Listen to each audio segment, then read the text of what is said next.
علاقے میں شہرہ تھا، اس کی امیری کا لوگ چرچا کیا کرتے تھے، اس کی رئیسی کا لوگ ذکر کیا کرتے تھے، اس کی مالداری کا لوگ چرچا کیا کرتے تھے۔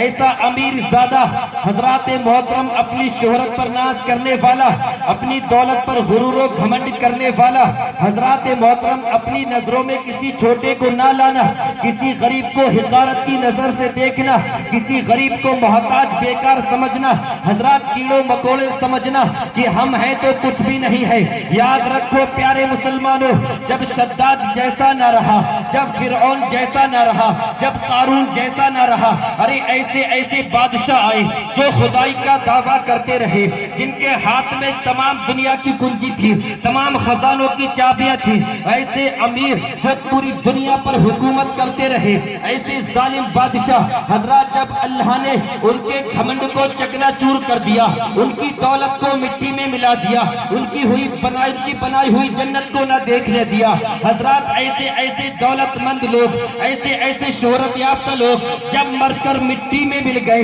ان کا نام و نشان باقی نہ رہا، ان کا نام و نشان نہ رہا، ان کا نام لیوا نہ رہا۔ حضرات محترم تو ہماری تمہاری کیا بساط ہے، ہماری تمہاری کیا اوقات ہے، ہماری تمہاری دولت کیا ہے؟ حضرات یہ ایک ہوا کا جھونکا آئے گا اور سب کچھ اڑا کے لے جائے گا، یہاں تک کہ جو سینے میں سانس چل رہی ہے، یہاں تک کہ جو سینے میں دل دھڑک رہا ہے، یہ بھی باقی نہ رہے گا، ایک مٹی کا ڈھیر بن کے رہ جائے گا۔ اے میرے پیارو سنو، ہمیں دولت پہ گھمنڈ نہیں کرنا ہے، ہمیں دولت پر غرور نہیں کرنا ہے، ہمیں اپنی شہرت کے چرچے نہیں کرانا ہے، بلکہ ہمیں ہر حال میں اللہ نے جو نعمت دی ہے، اللہ نے جو دولت دی ہے، اللہ نے جو اولاد دی ہے، اللہ نے جو گاڑی دی ہے، اللہ نے جو مکان دیا ہے، اللہ نے جو صحت دی ہے، اللہ نے جو شہرت دی ہے، اللہ نے جو چرچے دیے ہیں، اللہ نے جو خوبصورتی بخشی ہے، جو حسن و جمال کمالات ہمیں دیے ہیں، ہمیں اس پر گھمنڈ نہیں کرنا ہے۔ پیارے سنو،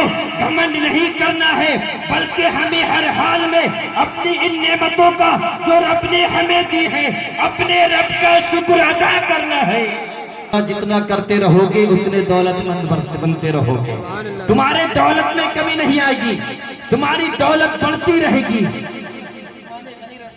تعالیٰ عنہ سے لوگوں نے پوچھا، اے عثمان غنی یہ تو بتاؤ تم اتنے بڑے امیر ہو، اتنے بڑے امیر ہو اور شروع سے امیر ہو، تمہاری دولت ختم کیوں نہیں ہوتی؟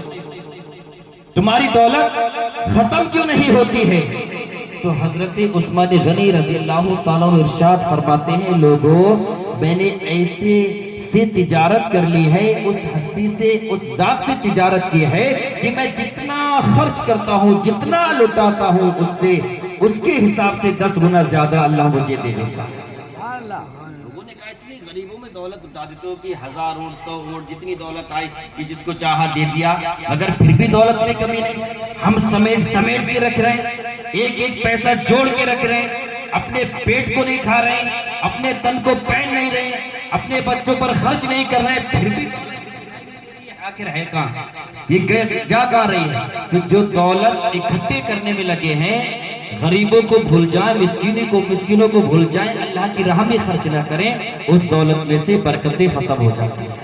اور جس چیز میں سے برکت اٹھ جائے تو حضرات محترم اس میں کمی ہی کمی آنے لگتی ہے۔ اور اللہ رب العزت چاہے تو ذرے کو آفتاب بنا دیتا ہے، قطرے کو سمندر بنا دیتا ہے۔ ہمیں اس کی ذات پہ بھروسہ کرنا ہے، ہمیں اس بادہ لا شریک کی ذات پہ بھروسہ کرنا ہے، ہمیں اس کی رحمتوں کا شکر ادا کرنا ہے، ہمیں اس کی نعمتوں کا شکر ادا کرنا ہے۔ حضرات محترم خرچ کرنے سے، نیک کام میں دولت لگانے سے کبھی کم نہیں ہوتی ہے۔ کسی بھوکے پیاسے کو کھانا کھلانے سے، پانی پلانے سے، کسی ننگے کو کپڑا پہنانے سے دولت کم نہیں ہوتی ہے، بلکہ اللہ رب العزت اس کے صدقے میں ہمیں اور 10 گنا زیادہ عطا فرماتا ہے۔ حضرات جب وہ وقت کا رئیس تھا، امیر شہر تھا، حضرات ایک دفعہ ایسا ہوا، وہ کچھ بیماری میں مبتلا ہو گیا، اسے کچھ بیماری لگ گئی، بڑے سے بڑے ہاسپٹل میں دکھایا گیا، بڑے سے بڑے ڈاکٹر کو اپنے آپ کو لے جایا گیا۔ حضرات محترم بڑے چیک اپ کیے گئے، حضرات بڑے سے بڑے طبیبوں کو دکھایا گیا۔ حضرات محترم جب